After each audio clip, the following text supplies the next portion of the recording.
চলতি বছরই বাংলাদেশে ফিরবেন বলে ঘোষণা দিয়েছেন কার্যক্রম নিষিদ্ধ আওয়ামী লীগ সভাপতি ও সাবেক প্রধানমন্ত্রী শেখ হাসিনা। তারেক রহমান বুঝে পান না যে সরকারের ভাগ দিলেই বা এদেরকে কি লাভই বা হবে যদি না যারা তাকে দেশে নিয়ে এসেছেন তারা তার সঙ্গে আর না থাকেন। এসব মিলিয়ে তারেক রহমান নৈশভোজের ডাক দিয়েছেন বটে, হাসিনা বিরোধী ঐক্য অটুট রাখতে, জোরদার রাখতে, ভয়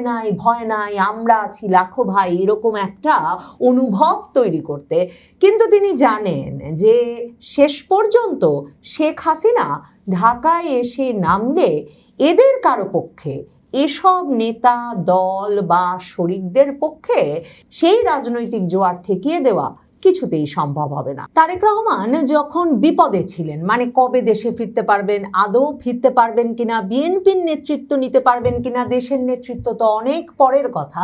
এরকম একটা পরিস্থিতিতে যখন লন্ডনে ছিলেন তখন তিনি বাংলাদেশে দেশে ফিরলে, নির্বাচন হলেই বিএনপি একটা রেইনবো সরকার গঠন করবে সে কথা বলে আসছিলেন। মানে সেই 2022 সাল থেকেই কিন্তু এই রেইনবো সরকার বিষয়ে তারেক রহমান লন্ডনে তার অনলাইন বিভিন্ন বৈঠকে যুক্ত হয়ে যেমন বলতেন, তেমনি এমনকি 2024-এর 5ই আগস্ট শেখ হাসিনার পতনের পরেও বারবার তিনি আশ্বাস দিতেন যে সরকার বিরোধী দল নির্বাচন হলে যে দলে থাকুক না কেন সবাইকে নিয়ে বিএনপি একটা সরকার গঠন করতে চায়, বিএনপি রেইনবো সরকার গঠনের মাধ্যমে রেইনবো নেশন গঠন করবে, মানে যেখানে সকলেই তারা যুক্ত হতে পারবেন যারা নাকি শেখ হাসিনা বিরোধী আন্দোলনে সক্রিয় ছিলেন, যুগপৎ আন্দোলনে ছিলেন, এমন সকল দলকে নিয়ে সরকারটা গঠন হবে। তারেক রহমানের ওই আশ্বাসে জামায়াতের আমির পর্যন্ত এমন ভুলেছিলেন যে নির্বাচনের আগে তিনি রয়টার্সকে সাক্ষাৎকার দিয়ে যেমন 31শে ডিসেম্বর বলে দিয়েছিলেন যে জামায়াতে ইসলামী ইউনিটি গভর্নমেন্টে জাতীয় সরকারে থাকতে প্রস্তুত, আগেও ছিল বিএনপির সঙ্গে, তারা আগেও সরকারের দায়িত্ব ভাগাভাগি করে নিয়েছে, এবারও সেই দায়িত্ব ভাগাভাগি করে নিতে প্রস্তুত। তেমনি খালেদা জিয়ার মৃত্যুর পর তারেক রহমানকে সমবেদনা জানাতে গুলশান কার্যালয়ে উপস্থিত হয়ে জানুয়ারির 1 তারিখে জামায়াতের আমিরও সেই সাক্ষাৎ শেষে বেরিয়ে এসে সংবাদ মাধ্যমকে বলেছিলেন যে দুই নেতা নাকি সম্মত হয়ে গেছেন যে নির্বাচনের পর সরকার কিভাবে গঠন হবে, সরকার গঠনের বিষয়ে তারা আবারও একসাথে বসবেন। কিন্তু তারেক রহমান 2/3 আসন পেয়ে সংখ্যাগরিষ্ঠতা, নিরঙ্কুশ সংখ্যাগরিষ্ঠতা পাওয়ার পর জামায়াত জাতীয় নাগরিক পার্টিকে তো চেনেই নাই, যেটা নিয়ে এখনো তারা রাগে ফুঁসছে যে তারা যদি আন্দোলন করে সরকার পতন না ঘটাতো তাহলে কোনোদিন তারেক রহমান আসতে পারতেন কিনা লন্ডন থেকে। কথায় কথায় তারা বলেন শিলং থেকে সালাউদ্দিনও আসতে পারতেন না, লন্ডন থেকে তারেক রহমানও আসতে পারতেন না যদি না তারা হাসিনা সরকারের পতন ঘটাতেন। এমনকি তারেক রহমান তার আন্দোলনের শরিক বলে বা বিএনপির নির্বাচন আন্দোলন সকলের শরিক বলে যেসব দলকে স্বীকৃতি দিয়েছেন বা যারা একটা দীর্ঘ সময় ধরে বিএনপির সাথে সাথে থেকেছে তাদেরকেও এমনভাবে ক্ষুব্ধ হতাশ করে তুলেছেন যে কেউ এই বিএনপি সরকারের ভাগ পেয়েছে বলে মনে করছে না, কেউ মনে করছে না যে তারেক রহমান তাদেরকে যথাযথভাবে সম্মানিত করেছেন। মানে তারেক রহমান গণ অধিকার পরিষদের নুরুল হক নুরুকে মন্ত্রিত্ব দিয়েছেন, মুসা বিন শমশেরের ছেলে ববি হাজ্জাজকে মন্ত্রিত্ব দিয়েছেন, কিংবা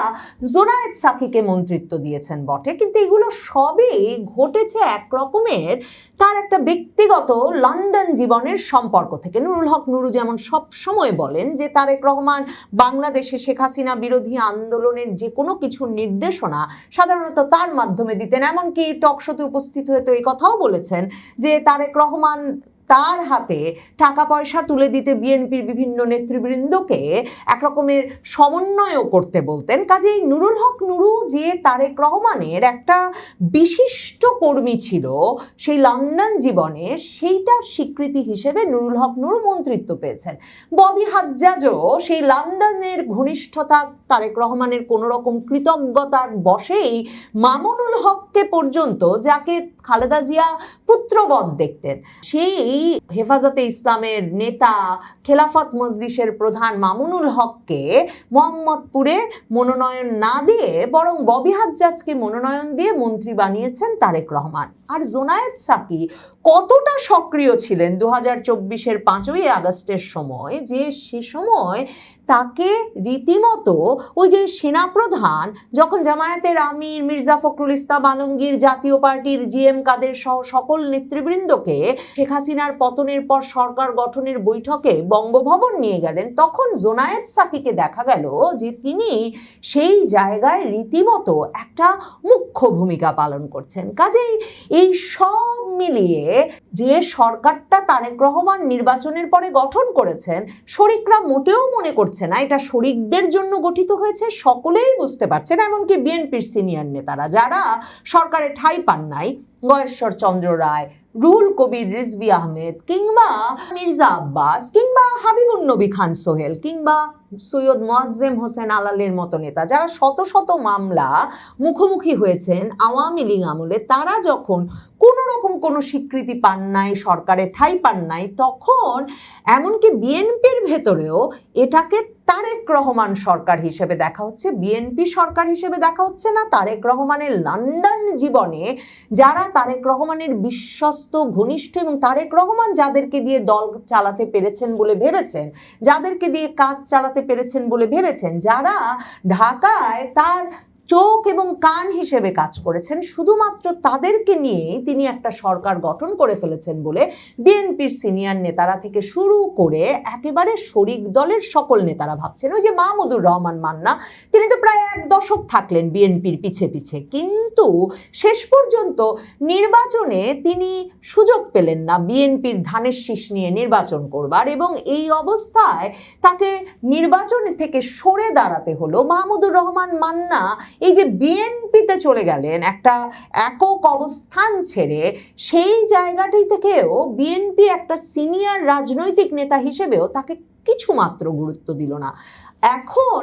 এমন বিপদে পড়েছে বিএনপি, যখন শেখ হাসিনা ঘোষণা দিয়েছেন তিনি ডিসেম্বরের মধ্যে আসবেন, তখন তারেক রহমান আবার দিশেহারা হয়ে পড়েছেন। একদিকে তিনিও তো জানেন যে জামাত, জাতীয় নাগরিক পার্টি এবং মেটিকুলাস ডিজাইন পেছনে না থাকলে সত্যিই তো তার কি আর কখনো লন্ডন থেকে আসা হতো? তিনি কি আসলে নিজে জানেন ঠিক কি কি ঘটনা পরপর ঘটে গেল বলে, এবং তার মায়ের মৃত্যুও নির্বাচনের আগেই ঘটে গেল, এমন একটা পরিস্থিতিতেই তো তিনি দেশে আসার সুযোগ পেলেন। না হলে তো নভেম্বরের শেষ দিন পর্যন্ত কেউ কোনো পক্ষ থেকে তারেক রহমানকে দেশে ফেরানোর বিষয়ে কোনো তারা, কোনো রকম উদ্যোগ, উদ্বেগ কিছুই ছিল না। খালেদা জিয়ার নেতৃত্বেই বিএনপি নির্বাচনের দিকে এগিয়ে যাচ্ছিল। লন্ডন থেকে নমিনেশন ঠিক করছিলেন নানা বিবেচনায় তারেক রহমান, যেমনটা তিনি 2018-তেও করেছেন, এমনকি মার্কিন তার বার্তায় আছে সেই 2001-এর নির্বাচনেও করেছিলেন। কাজে সেটুকুই তিনি করছিলেন, কিন্তু তিনি দেশে ফিরে এসে একেবারে রাতারাতি প্রধানমন্ত্রী বনে বসবেন সেটা তো নভেম্বরের শেষ দিন পর্যন্ত, এমনকি ডিসেম্বরে যেদিন ঘোষণা এলো তারেক রহমান ফিরবেন ডিসেম্বরের 25 তারিখ, তার আগ মুহূর্ত পর্যন্ত তারেক রহমানের কাছেই নিশ্চিত ছিল না। এখন শেখ হাসিনা দেশে ফিরে আসবেন এই ঘোষণা যখন দিয়ে বসেছেন, এবং এমনকি রীতিমতো ব্যাপক হাসিনা বিরোধী অবস্থানে থাকা ব্যক্তিবর্গ বলছেন, শেখ হাসিনা যখন বলেছেন নিশ্চয়ই তার কাছে যথেষ্ট সবুজ সংকেত আছে, তিনি নিশ্চয়ই সিগন্যাল পাচ্ছেন। শেখ হাসিনা যখন বলেছেন তিনি এমন একরোখা, তিনি নিশ্চয়ই দেশে ফিরে ছাড়বেন, এসব বক্তব্য যখন আসছে, এবং সবচেয়ে যে কথাটা আলোচিত হচ্ছে সেটা হচ্ছে শেখ হাসিনা তো দেশে ফিরলে দেশ অস্থিতিশীল হয়ে পড়বে, কারণ কিছুতেই রাজপথ আর তারেক রহমান কন্ট্রোল করতে পারবেন না। তখন তারেক রহমান আবারও শরিক দলগুলোর সঙ্গে খাতির করার চেষ্টা করছেন। তিনি ইউনূসের স্টাইলে, ঠিক ডক্টর মোহাম্মদ ইউনূস যেমন যা ইচ্ছা যখন ইচ্ছা যেভাবে ইচ্ছা করে যেতেন, এবং তারপর মাইলস্টোনে স্কুল কলেজ ভবনের উপর হঠাৎ করে প্রশিক্ষণ বিমান ভেঙে পড়াই হোক, কিংবা যে কোনো ঘটনা দুর্ঘটনায় ঘটুক না কেন, তিনি যে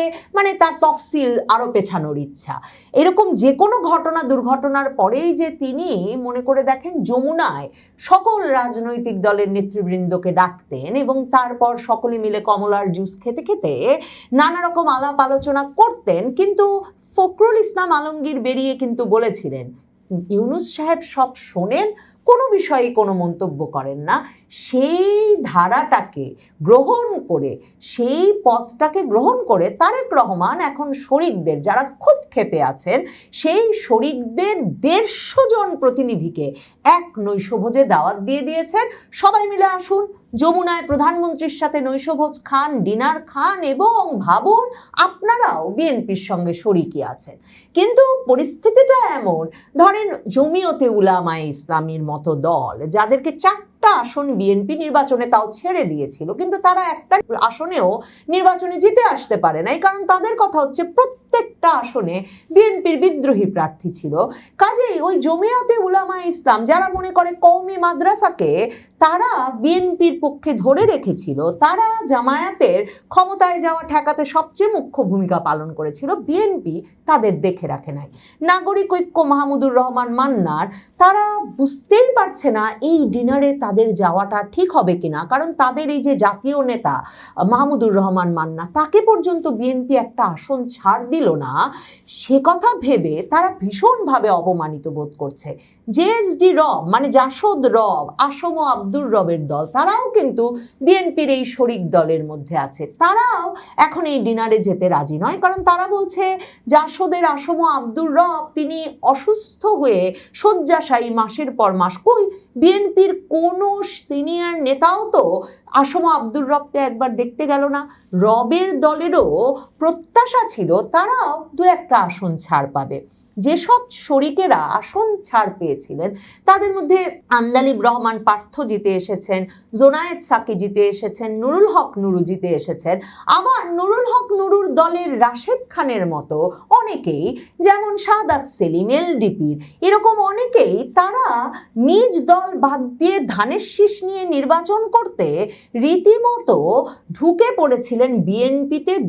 দলের পদ সব বাদ দিয়ে। কর্নেল অলি আহমেদ তো নির্বাচনের আগে বিএনপি জোট থেকে বেরিয়ে জামাত জোটে গিয়ে যোগ দিয়েছেন। এহেন অবস্থায় তারেক রহমান এখন আবার শরিকদের একত্র করতে চাইছেন, কিন্তু শরিকরা বলছেন 150 জনকে একসাথে ডাকলে আসলে আলাপের সুযোগ কোথায়।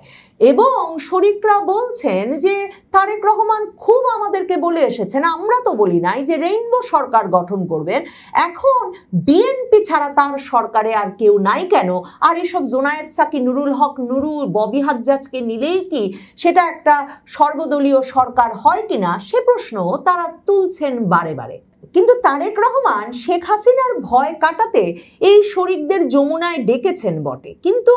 সেটাও তিনি ভাবছেন যে যেই শরিকেরা এমনকি ধানের শীষ প্রতীকটা নিয়ে পর্যন্ত নির্বাচনে জিতে আসতে পারে না, কিংবা বিএনপির সর্বত সমর্থন পেয়ে, যেমন বাংলাদেশ ওয়ার্কার্স পার্টির সাইফুল হককে ঢাকার একটা আসন ছেড়ে দিয়েছিল বিএনপি, কিন্তু তিনি হাতুড়ি মার্কা নিয়ে দাঁড়িয়ে বিপুল ভোটের ব্যবধানে হেরেছিলেন। কিংবা এই যে রাশেদ খান, যাকে তারেক রহমান ব্যক্তিগত সার্ভিসের কারণে শেষ পর্যন্ত পুরস্কৃত করলেন বটে, কিন্তু তিনি তো 1 লক্ষ ভোটের ব্যবধানে হেরেছেন, এমনকি ধানের শীষ প্রতীক নিয়ে। এদের সমর্থন পেলেই বা কি লাভ হবে, সেটাও তারেক রহমান ভাবছেন। কিন্তু এখন কি তাহলে তারেক রহমানকে শেষ পর্যন্ত